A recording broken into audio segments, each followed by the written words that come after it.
to help struggling businesses meet their goals. Services such as customized branded content solutions, lead generation, and customer conversion and retention. More info at localiq.com. The North Florida TPO is committed to shaping our transportation future. We're focused on planning, funding, clean fuels, and new technologies for a vibrant, connected community. Learn more at northfloridatpo.com. Baptist Health is a proud supporter of First Coast Connect. Baptist Health, committed to building a healthier community for all of us.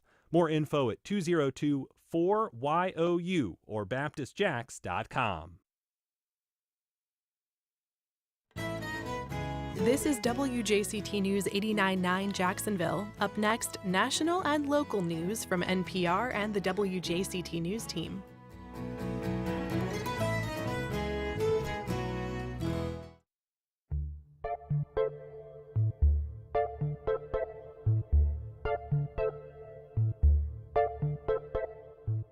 Good morning, I'm Ann Schindler. On today's First Coast Connect, from mass firings to Florida immigration law, the Supreme Court made many consequential decisions in recent weeks. We talked to two lawyers about how this term was different and what it means going forward. Then, from megastorms to encroaching seas, local experts with the St. Johns River Water Management District are keeping an eye on rising flood risks. And local pop-punk legends Inspection 12 are back with their new album. We take a listen, talk to the band, and tell you how you can attend the record release concert this weekend. Join the conversation. Give us a call at 904-549-2937 or email us at firstcoastconnect@wjct.org. It's all ahead this hour after today's news.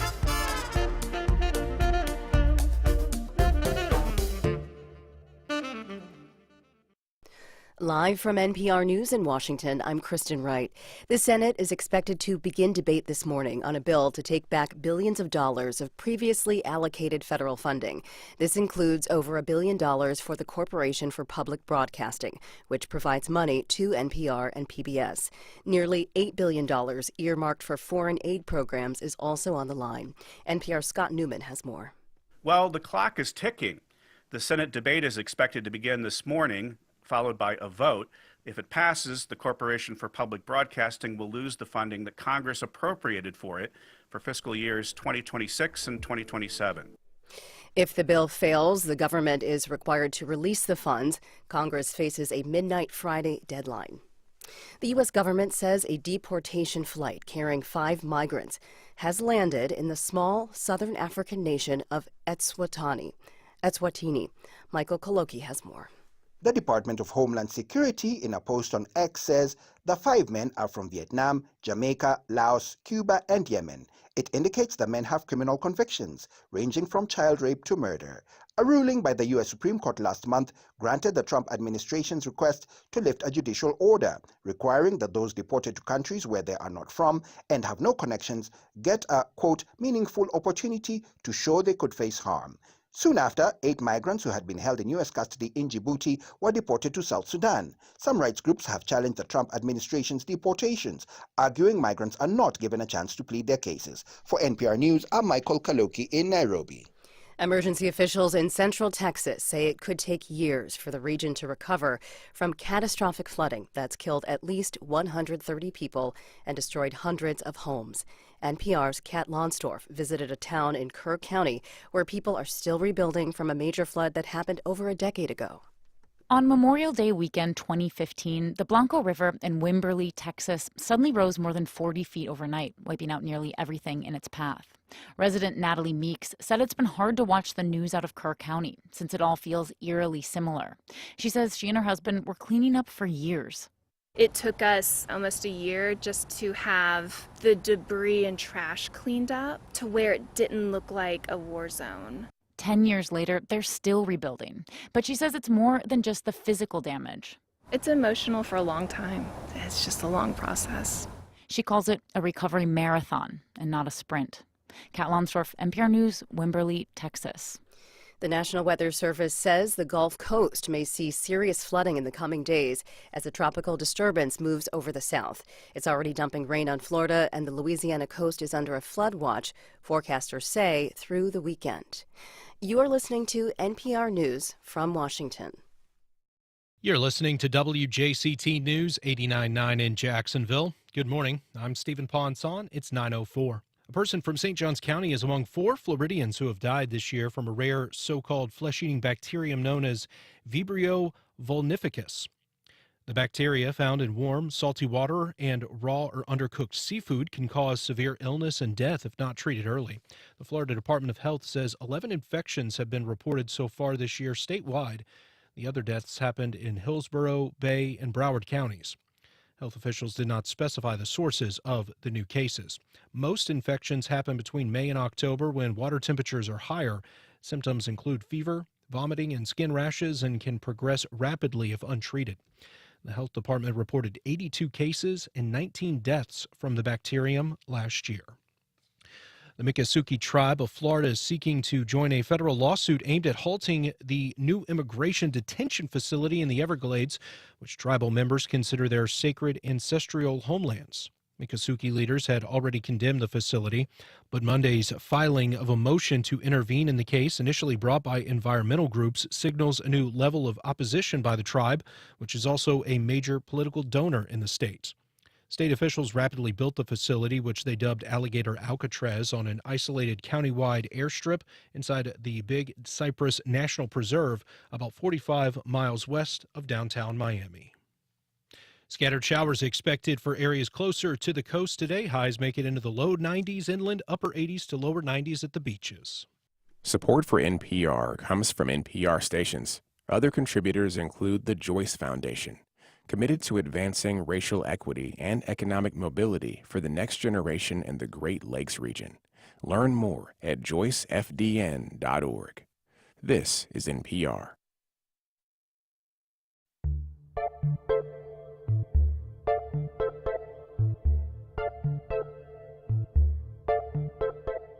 Support for First Coast Connect is provided in part by Baptist Health and North Florida TPO.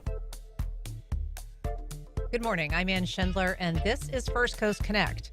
Today, a SCOTUS term like no other.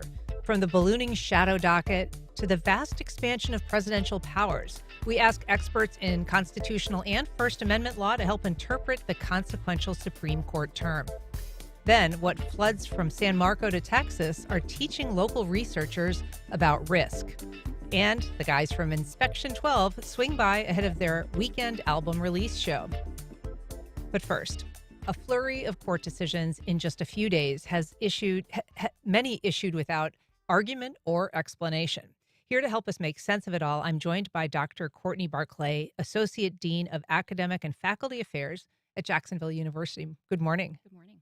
We're also joined by Bryan Gowdy, appellate attorney at Creed Gowdy. Thanks so much for being here again. Good morning. All right. So I'm going to start with you, Bryan. There were so many consequential decisions this term, and we'll kind of get to a bunch of them. But I'm curious just kind of what your main takeaways were from the Supreme Court session. Sure. The main takeaway, I would say, is increased presidential power and decreased power for the lower courts, the administrative agencies, and Congress. That's sort of the overall trend, and we can go into specific examples. But clearly, I think it's very fair to say that the power of the president is growing, and the power of the lower courts to restrict that is being diminished, as is the power of any sort of independent administrative agencies. Dr. Barclay, do you consider those changes seismic or just sort of incremental? And in terms of the history of the court, how quickly does it typically move in one direction or the other when it comes to changing the balance of power? So historically, looking at how quickly things change really depends on the makeup of the court. What's interesting here is we've had a fairly stable court for many years. When we look at Justice Roberts coming in as Chief Justice 20 years ago, we had a really long period of time where we had stability on the court as far as membership goes. So as you see new members come on, it changes the balance of the court. I think the changes that Bryan is talking about are notable because they're happening so quickly with increased cases coming out of the administration asking those kinds of questions at a rate that we haven't seen before. And so, one of the things in terms of the requests coming from this administration are emergency requests. These are, you know, requests for. It's sometimes called the shadow docket. And I'm going to ask you to explain it a little more. But basically, these are decisions that the court makes without hearing argument. Is that right? For the most part, they have tried to have some arguments on the emergency docket or shadow docket, whatever term you prefer. But for the most part, they're done without oral argument, and they're cases that are still pending in the lower courts, which are still being litigated in the lower courts. And there's been some type of preliminary or preliminary injunction generally that's been entered, and the party who's enjoined, normally almost always the administration these days, is asking the Supreme Court to stay that preliminary injunction on a very expedited basis. And often, for you brought up the education department decision that came out, I think, 2 days ago. These are being done not only without oral argument, but without any opinion from the majority. And we really only can understand what's going on if one of the dissenters writes an opinion, or we have to go and look at the court documents that were filed. But a lot of these, we not only no argument, but no opinion from the court. And it's interesting your point. And there was 2 mass firing decisions made by this court on this emergency docket this term. One was this recent decision allowing the Department of Education to lay off as many as 1,400 employees. And as you say, there's no majority opinion from the court. They didn't offer any explanation, but the Justice Sonia Sotomayor wrote a dissent, and she basically said that this would unleash untold harm on the community. But that is really, Courtney, the only window that we're getting into kind of what justices might be thinking. That's right. In both of the cases that you mentioned, the dissents are many pages long and give us a lot of detail, much of it drawn from the lower courts that are being overturned. And I think in that case in particular, Justice Sotomayor was referencing the fact that if we stay the injunction and allow these mass firings to go forward, you're basically allowing the administration to fire people who are necessary to carry out duties that Congress put in place. And we should say the point of an injunction is to sort of hold harmless as much as possible either side, so that there is an opportunity for the court to move at pace or for the issue to be heard in lower courts without causing irreparable harm to one side or the other. That's right. In most of these cases that the Supreme Court has issued a stay in those injunctions, the injunctions were put in place to maintain the status quo, not to make a change. Okay. Well, let's, if we can, kind of get into the decision, which was one of the major decisions about birthright citizenship, that didn't actually make a decision about birthright citizenship, which has long been believed to be kind of a constitutional right, or an element of an amended constitution. But it has to do now more with the lower courts and what they can or can't do. Let's start, if we can, by just listening to a little bit of what the president had to say after this decision was announced. Our country should be very proud of the Supreme Court today. Thanks for this decision, and thanks to this decision, we can now promptly file to proceed with numerous policies that have been wrongly enjoined on a nationwide basis. And some of the cases we're talking about would be ending birthright citizenship, which now comes to the fore. That was meant for the babies of slaves. It wasn't meant for people trying to scam the system and come into the country on a vacation. So the birthright citizenship case will proceed, but can you explain to us a little bit about how this decision changes the power of lower courts, of federal courts?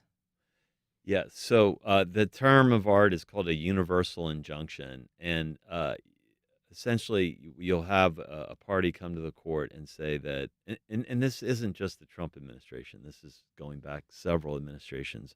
Parties will come to the court and say that some administration policy, or it could even be some other entity's policy, violates the law, and that the administration should be stopped from carrying out that policy or carrying out that practice, and have it apply universally to everyone who's impacted by that policy. And the court in the case's term decided that there was not authority under the Judiciary Act of 1789 for lower courts to issue those type of universal injunctions. And so what that means is that the courts can still protect the individual parties before the court. It makes it more difficult to get relief for everybody impacted by the order. Though I would disagree with President Trump. He's already been proven wrong. A New Hampshire court has already issued a nationwide injunction against the birthright citizenship order using a class action mechanism, which the Supreme Court, in its opinion, and Justice Kavanaugh talked about, I believe, in a concurrence, said would be an appropriate method to do it. So I think he's overstated his win on this because it's already been enjoined again. It's just been done through a different procedure. A different venue, right. But this is interesting, Dr. Barclay, because, birthright citizenship is something that has been litigated and has generally been interpreted to mean that children born in the United States are, by virtue of being born here, U.S. citizens. And the administration wants to overturn that. It's my understanding that typically when some court issues an injunction and says this is, this cannot be enforced because it is illegal, they're sort of relying on the likelihood that you're going to be successful as a litigant. So that they say, like, we're going to keep the status quo because it's unlikely that this change is going to be successful. And in this case, does it not matter that the issue of birthright citizenship has already been decided and decided again when the Supreme Court's looking at this and essentially saying we're going to allow this change to happen? I think that is what the Supreme Court said with this decision. Now, they did not decide the case on the merits, so they left that open, that they would likely see more cases percolating up to the Supreme Court on the actual merits of the executive order and changes proposed to the birthright citizenship. But this seems to be one of the examples where universal injunction is exactly what it was intended to do, an executive action or a law that is so patently unlawful. And it violates not only constitutional, but also statutory law as well. Yeah. If you're just joining us, we are talking about some of the consequential decisions of the Supreme Court term. We are talking to Bryan Gowdy and Dr. Courtney Barclay, and you are welcome to join our conversation. Give us a call at 904-549-2937. You can email us at firstcoastconnect@wjct.org, or you can reach out on Facebook, Instagram, or Twitter at FCC On Air with questions or comments. So in addition to this one major decision, obviously there was a lot of others, but I'm curious, do you think that this is chastening, Bryan, to lower courts? What does it make? I mean, you're in federal court all the time. You do a lot of appellate work. They also seem to be sort of skipping over the relevance of the appellate courts in terms of, their power. Do you think that this is is it an insult, for lack of a better word? Are they disregarding the work of these lower courts that have issued long opinions and done a lot of research that they're essentially not taking into account? Yeah, I don't know if I'd go so far as an insult, but I mean, just for example, Justice Jackson, in one of her dissents to this, in one of the recent emergency docket ones, she really called the majority to task because the lower courts are charged with making findings of fact. That's not something that an appellate court is equipped to do, because in the lower courts, the federal district courts is where you see sort of what you would see on TV, where you might have witnesses called and people testify and things like that. You don't see that in the Supreme Court or the appellate court. And so her dissent forcefully makes the point that the Supreme Court is overstepping its bounds because there is this division of power between the lower courts and the Supreme Court in what they do. I mean, lower courts are hearing facts and making decisions about the facts in the case, and they're also making judgments about the credibility of either witnesses or attorneys presenting the case. Right.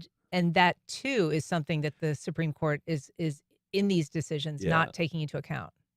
Well, I wouldn't say they aren't taking it into account, but there's certainly strong arguments that they aren't giving the normal deference that they used to give. I would just say on the flip side, the criticism of these universal injunctions has been that it allows a single judge, and we have I don't remember the exact number, but hundreds of federal district judges in this country, and it allows a single judge to stop a policy nationwide. And so I think that's what the court was trying to get at, but there are certainly other problems with their ruling. And I would just add one thing too is the court did not rule that these universal injunctions were unconstitutional. They interpreted a very old statute. Congress could come in and fix this. At least arguably. There are people that are arguing universal injunctions are unconstitutional, but the court didn't reach that. And as I mentioned before, there's a device called a class action that allows essentially the same thing. And I've done class action work. But it does require every single party to kind of come and... Well, there's certain obstacles to get a class action. You have to prove certain things. I won't go through them to bore your audience. It's more difficult to establish a class action than it is to get a universal injunction. But again, Congress could change those requirements. They could make it easier to get a class action. So I guess, I think I would just point out that, yes, the court has made it more difficult for lower courts to enforce the Constitution in some regard. But Congress could fix it. And the last thing I just add, I think it's very odd.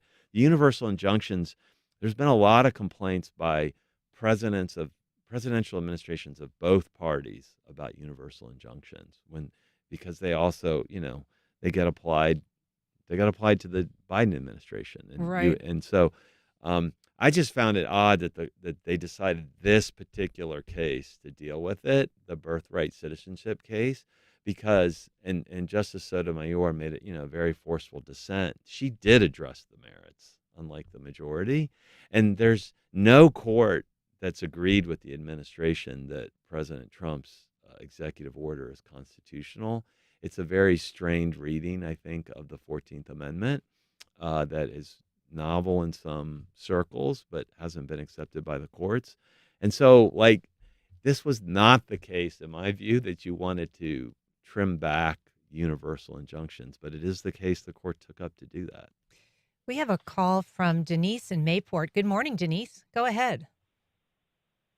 Hi. Please ask your guests to comment on the possibility that the reason this conservative wing of the Supreme Court agrees with everything Trump wants to do isn't just because they like him or they owe him for their job, but they also understand that he would thumb their nose at them if they told him no, and that the Supreme Court really has no enforcement mechanism.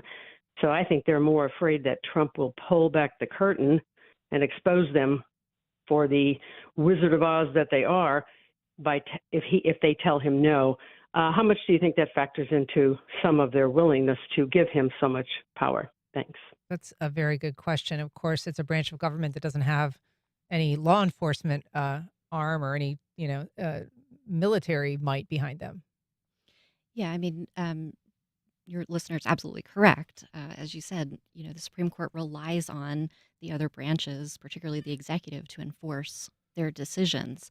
I wouldn't go so far as to say that that is a dominant factor in their decision making. And I think the proof of that is that the Supreme Court has said no to President Trump. When we're looking at the emergency docket or the shadow docket that we've been talking about, the Trump administration has overwhelmingly seen success on those. But when we look at the merit docket, there are areas where the Supreme Court has said no.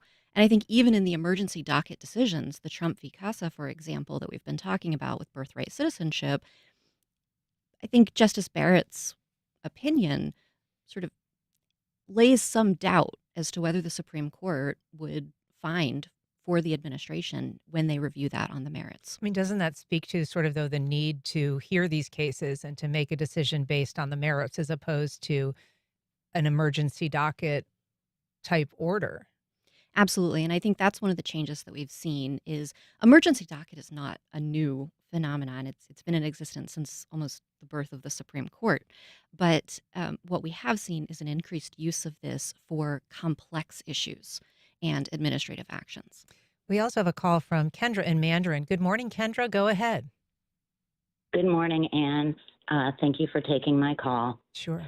Well, I think that it's pretty clear that we are well within the attempted overthrow of our democracy as we know it. I think that President Trump and also Governor DeSantis are using very classic techniques that are always seen with the rise of authoritarian regimes. These include firing and eradicating experts and leaders in knowledge, eradicating the flow of information, such as with the pooling of funds for public broadcasting. And the overall effect is that we're becoming weaker and less knowledgeable with less access to information. That is extremely beneficial for an authoritarian regime because they can simultaneously manipulate and fabricate facts. So this is very detrimental to democracy and to the people overall, while it's benefiting that billionaire class and those who wish to benefit at the taxpayer's expense. Thank you. Thanks, Kendra. We appreciate your comments. This is something actually that the Justice Jackson, Ketanji Brown Jackson, spoke about during an appearance last week. She was being interviewed about a memoir that she has out, but she did talk about her concerns about some of the issues that have come before the Supreme Court. Let's take a listen to that. What keeps you up at night? I would say the state of our democracy. I would say that I am really very interested in getting people to focus and to invest and to pay attention to what is happening in our country and in our government. Bryan Gowdy, how unusual is it to hear a Supreme Court justice make an assertion that strong about I fear for our democracy? It is unusual, and it's not just she's not just saying it in her public remarks. She's saying it in some of her opinions. For example, in the case we talked about earlier dealing with birthright citizenship, she said it in her dissent. The court's decision to permit the executive to violate the Constitution with respect to anyone who is not yet sued is an existential threat to the rule of law. It's pretty strong language. There's also been some very strong language in these dissents that the majority in one opinion called provocative. For example, in a case dealing with the removal of immigrants to South Sudan, where they were not from, Justice Sotomayor documented how the government had not followed court orders and then said in conclusion, given its conduct in these proceedings, the government's posture resembles that of the arsonist who calls 911 to report firefighters for violating a local noise ordinance because the government was complaining about the district judge violating certain rules. She said, if we want to look who's not following the rules, it's you. So, yeah, it's very strong language. I don't think I've seen this. I don't think I would have seen this, 10, 15 years ago in court opinions. I'm going to have you just scooch a little closer to the microphone, Oh, Bryan. Thank you. I sorry. appreciate that. No, that's okay. So she's not just discussing the future of the democracy or criticizing even the administration, though. She's criticizing the court. And in a recent decision where the court basically agreed to allow DOJ to access Social Security records, she wrote a very biting dissent where she said that once again, this court dons its emergency responder gear, rushes to the scene, and uses its equitable power to fan the flames rather than extinguish them. And so she's, really calling out her colleagues. And I'm curious if that is unique as you see it, because there was I thought, kind of a funny comment, Dr. Barclay in Politico recently where they described it as possibly 9 people who are deeply divided over the law and the role of the courts and who also may just not like each other very much. I think that's not unique rhetoric. We saw the same thing with dissents and majority opinions between Justice Scalia and Justice Ginsburg. If you go back to the 1800s, you can see Justice Harlan, although the type of language they used in the 1800s might mask the rebukes a little bit better Although in a modern we reading. know that Scalia and Ginsburg were actually pretty close, though, in Yes. real life, right? In real life. Anyway, I just kind of interject that they did have some, tough language in the decisions. They did. I think, we also saw that Justice Scalia, I think it was in 2015, if my memory is serving me correctly, which probably it isn't. But, I think he likened Justice Breyer's reasoning to the writings of a fortune cookie. So Yeah. we have seen this kind of language. I think it is getting a little more intense. I think we're also seeing a personal reaction coming from the majority in a way that we haven't seen, at least not that pointedly. I think this goes back to the previous caller's question about sort of access to information and Justice Jackson's response that you played for a moment. And that is, the one benefit of this is that I think it is getting people more interested, not only in the Supreme Court sort of politics and who likes who and who's spending time with whose families, but what's going on and what are the decisions? Could I just jump in on that? Yes, please. Yeah, so I agree that we've seen, certainly from Justice Scalia in the past, really sharp language. I recall there was an opinion where I think he called the majority's reasoning like, I would put a bag over my head or something like that. But I think this is different because it's actually saying, another quote, Justice Sotomayor calls this lawlessness. Yeah. And then she says other litigants, mean not the government, must follow the rules, but the administration has the Supreme Court on speed dial.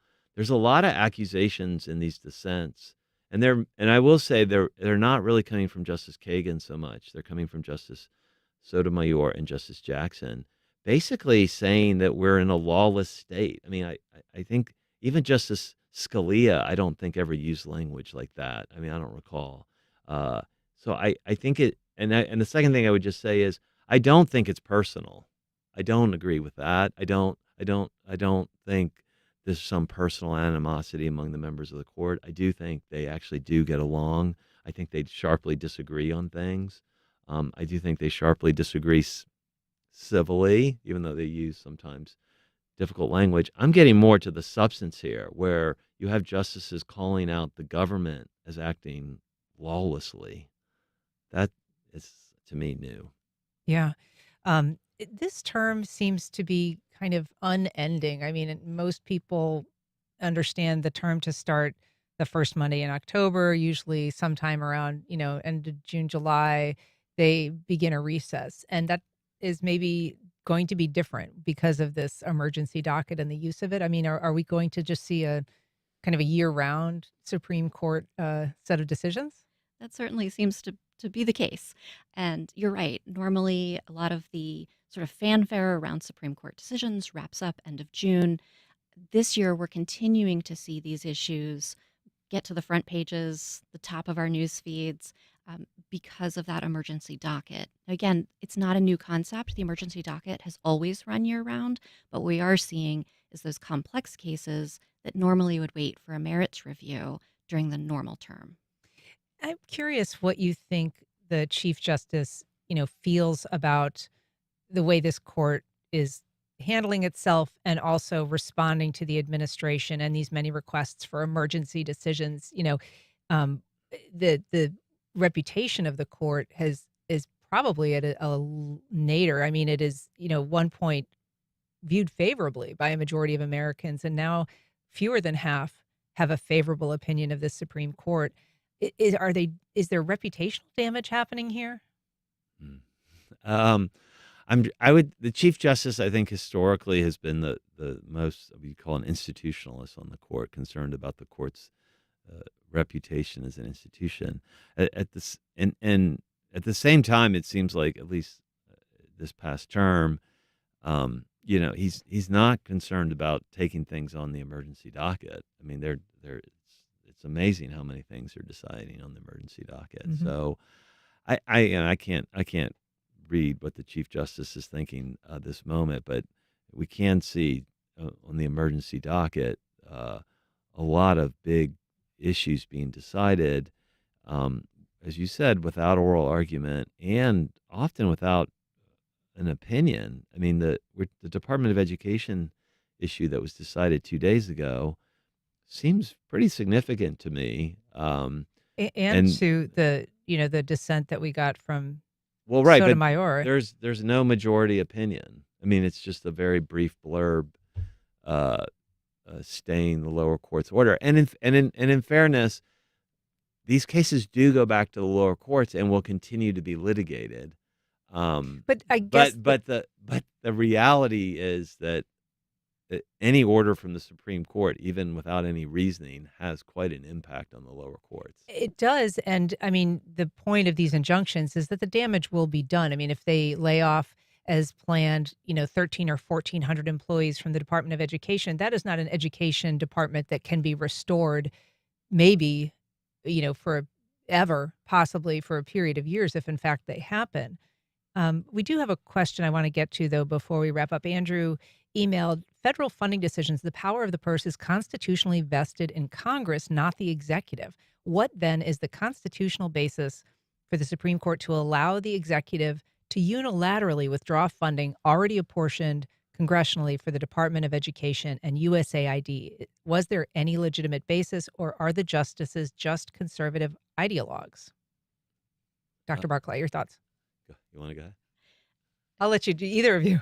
Well, I would say that, actually in one of these decisions dealing with the funding, even only Justice Jackson dissented. Justice Sotomayor did not.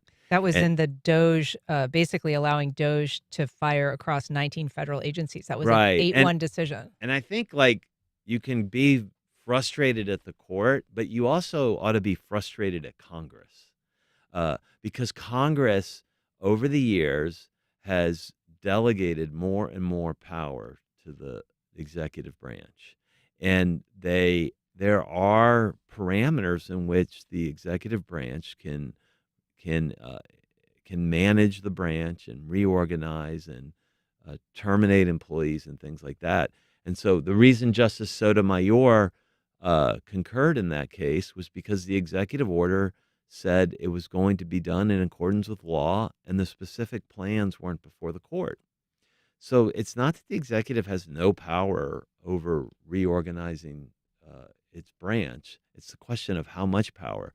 And then, on the Department of Education case, Justice Sotomayor did dissent because she felt like they had gone beyond the power that Congress gave them. But I think a big problem is that Congress has really abdicated its constitutional responsibilities, and we could talk about tariffs, in that, all these powers are vested in Congress, but yet they seem to want to just punt and allow the executive branch to decide things.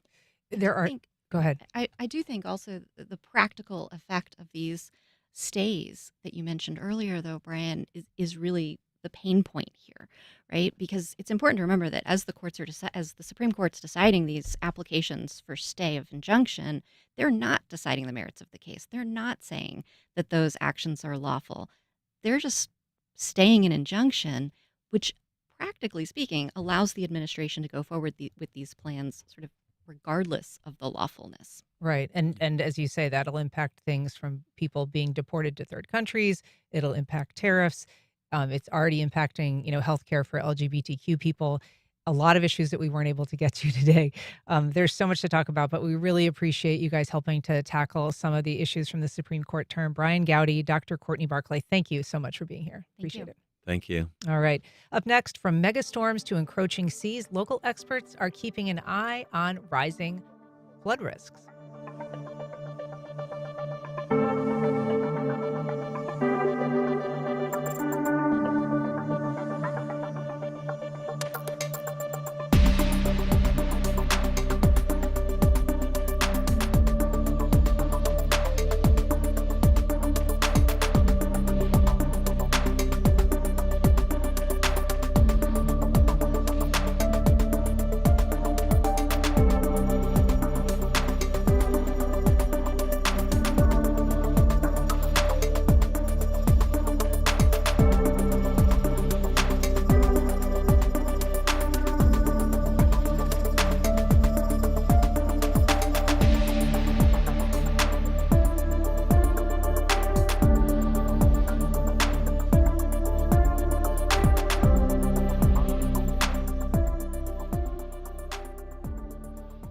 Welcome back. Well, it's never a bad time to talk flooding in Northeast Florida, but the issue is especially top of mind for folks following the epic and tragic flooding in the hill country of Central Texas. Here to talk about local flooding concerns is Corey Hermley. She is the Strategic Planning Basin Coordinator for the St. Johns River Water Management District. Good morning, Corey. Good morning. So we have seen, obviously, all of us, these harrowing images of the, flooding and the unbelievable loss of life in Texas.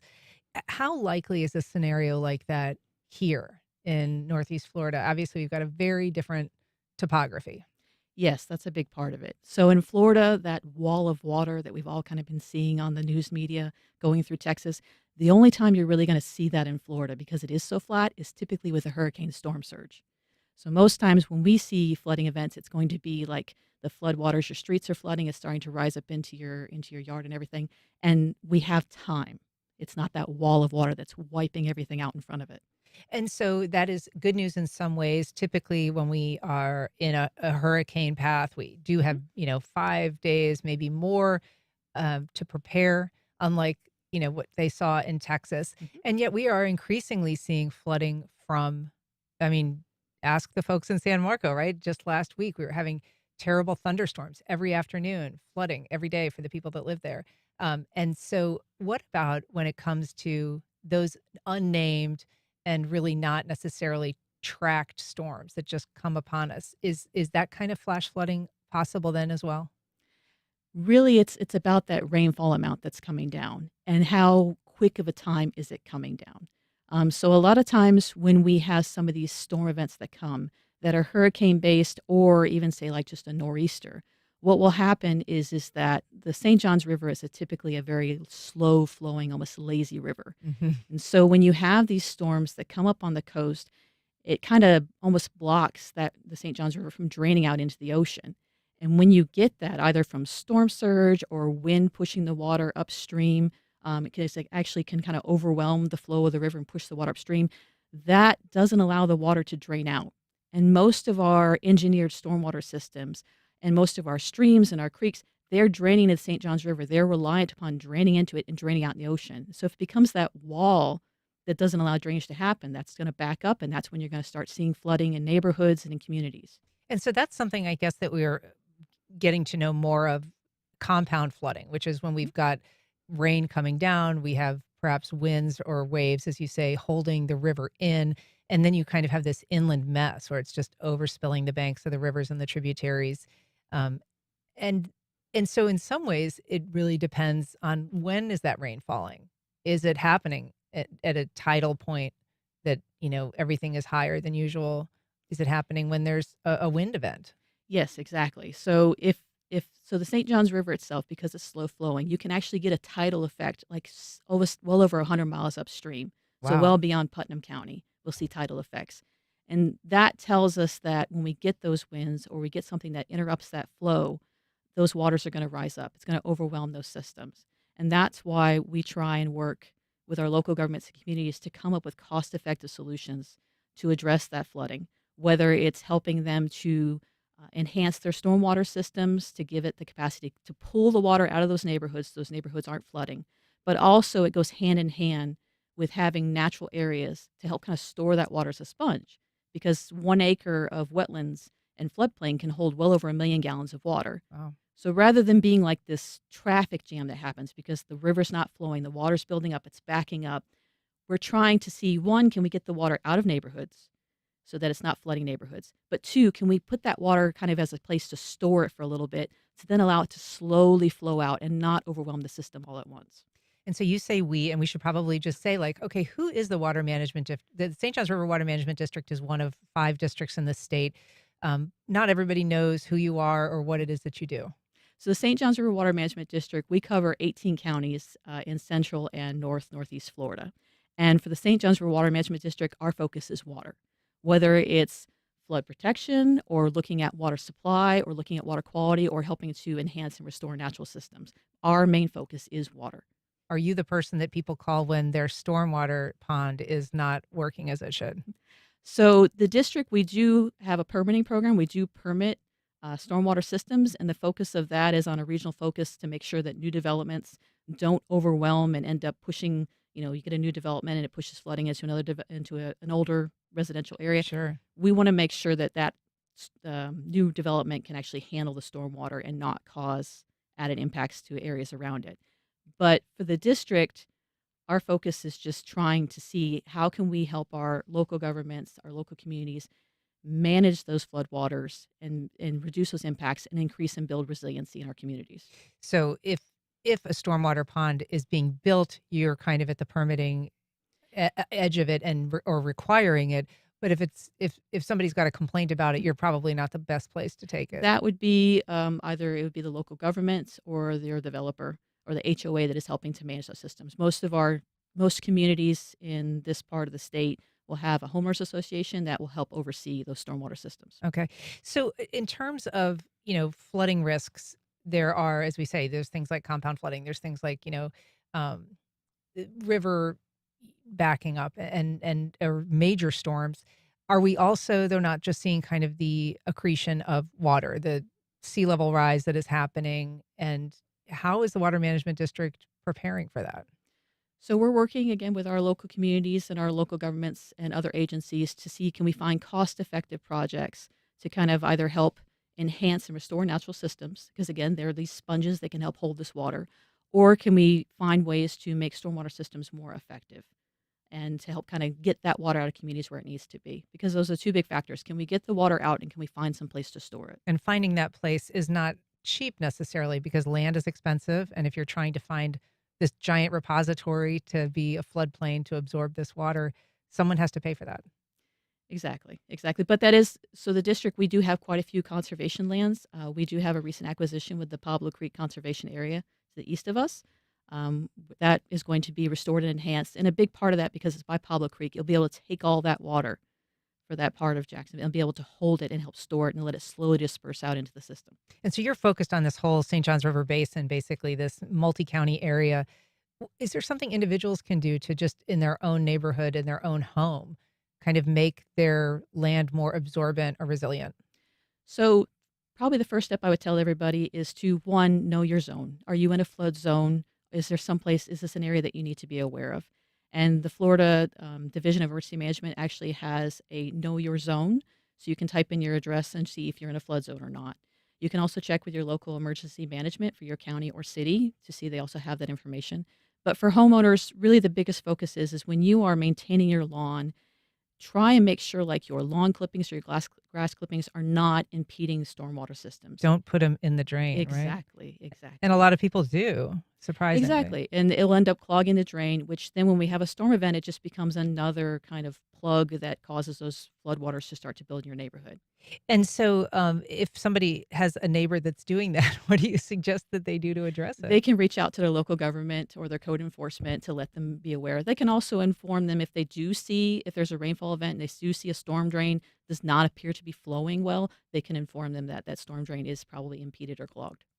All right. Final thoughts as we move into kind of peak hurricane season.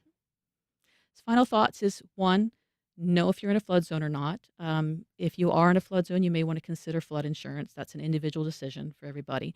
Keep in touch with your local emergency management services and keep aware of hurricane alerts and weather alerts so that you are informed. That is the biggest takeaway for everybody is we're just kind of in the start of hurricane season. There's still time. Make a plan, stay informed, and stay safe. All right. Well, Corey Harmley, it's a pleasure to meet you. Thanks so much for coming on today and for your work with the Water Management District. Thank you. All right. Up next, the guys from Inspection 12 swing by ahead of their weekend album release show. We'll be back in just a sec.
Congaree and Penn, dedicated to agriculture and culinary endeavors, offering field-to-fork dining and outdoor experiences on over 300 acres. Sip, dine, explore. Information at congareeandpenn.com.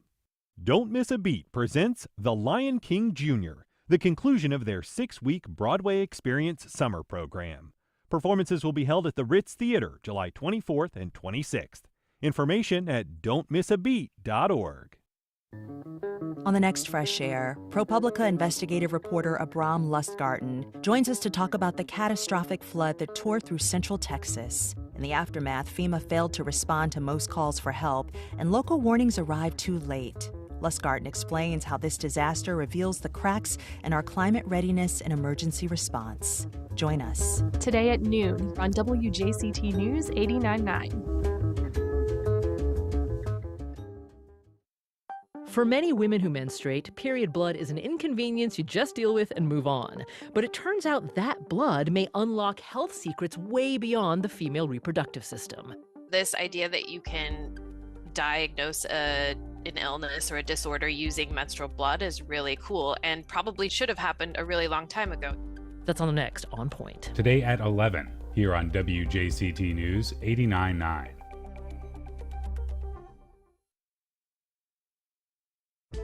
11 million Americans could lose their health insurance by 2034, largely because of Medicaid cuts and President Trump's signature legislation. Republicans say the cuts address fraud and waste, but many states and rural hospitals warn it could have devastating effects. Digging through the massive Medicaid changes on the horizon, next time on 1A. Today, starting at 10 on WJCT News 89.9.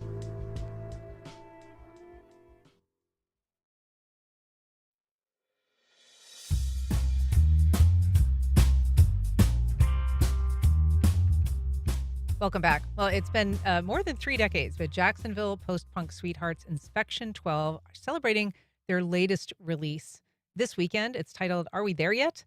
And here to talk about it is the band's vocalist and guitarist, Pete Mosley. Welcome, Pete. Hey, thank you. And we're also joined by bassist bassist and craft brew master, Jeremy Baker. Welcome. Thank you. It's great to have you guys. And obviously you guys are a well-known institution around Jacksonville. I mean, truly dating back to 94, 95 era. To the 90s, the best time. And yeah. I can give a shout out to that. But that is an insanely long time to be a band. How do you guys keep it together? Oh, I think the secret is to not take yourself too seriously.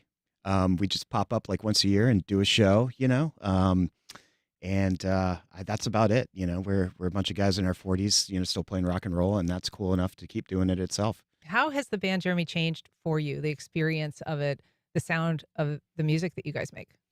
Yeah, well, I've only been in the band for about 11 years, going on 12 Oh, you're now. a newbie. So I'm the new guy. Yeah. But I've known all of them for as long as the band's been together. So for me, it's changed in that way, going from, a spectator to a performer, I guess. To getting on stage with them. Yeah, exactly. Yeah. You have been, obviously together a long time. You have gone through changes, and one of them truly a tragedy. I want to play a little of a song that you wrote, and I don't know that it relates to that specifically, the death of your bandmate, but it's called Elegy. Let's take a little listen to it. Mm-hmm.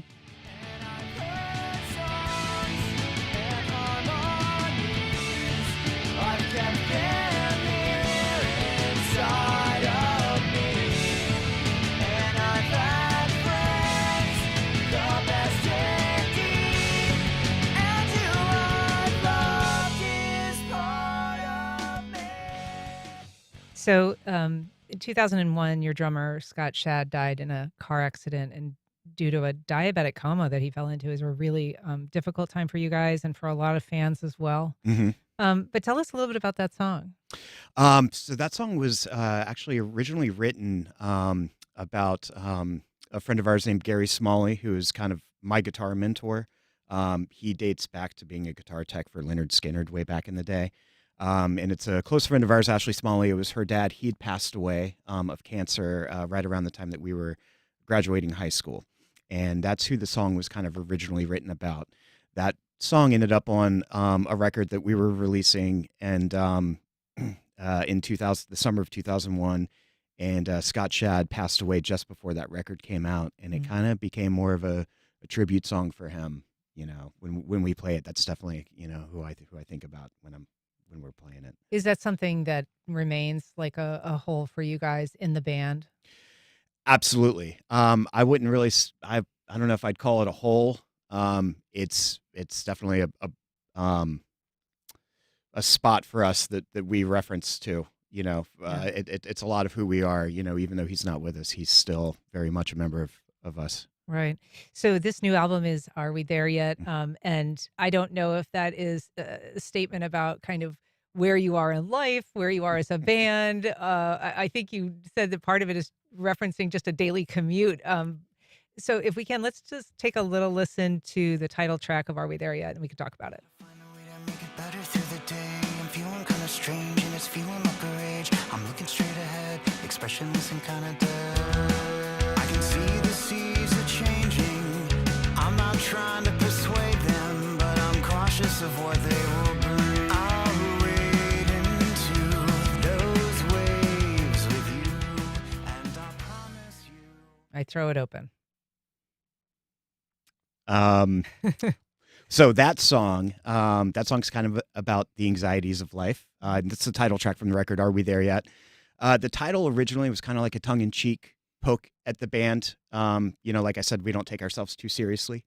So we had kind of just, we talked about doing a new record, and it's for what? What are we doing a record for? We're not really trying to get on, we're on the radio now, but we're not trying to get on MTV or anything like that. We gave up on that decades ago. But each song has a theme about either a quality or characteristic virtues that we kind of deal with in life, either face. And there's a song about having faith, a song about finding truth, a song about facing doubt.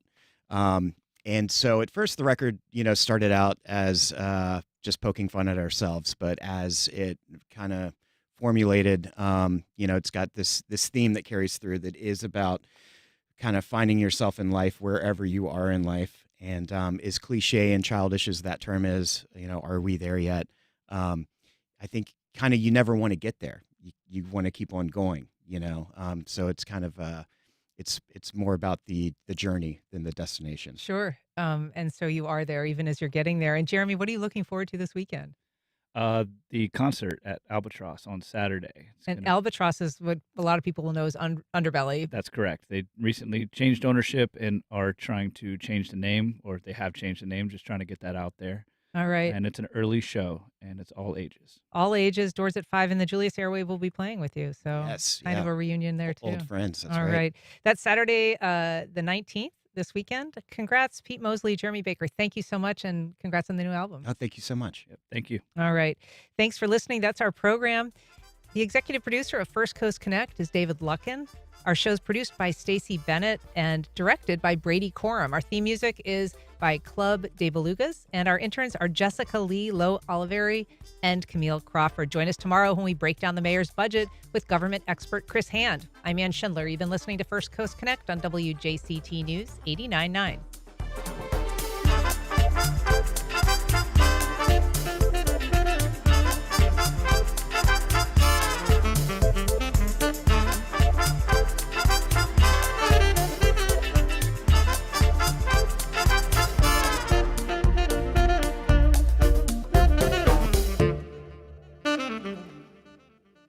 Support for First Coast Connect is provided by Baptist Health and the North Florida TPO. Health is a proud supporter of First Coast Connect. Baptist Health, committed to building a healthier community for all of us. More info at 202-4YOU or baptistjacks.com. The North Florida TPO is dedicated to transportation planning, funding, clean fuels, and new technologies for a vibrant, resilient, and connected region. More information available at northfloridatpo.com. More than a century ago, a company called Calum helped Jacksonville become the winter film capital of the world, a reputation that lasted only a decade. Hear the fascinating true story on Bygone Jacks, Our Unsung History, a podcast from WJCT Public Media.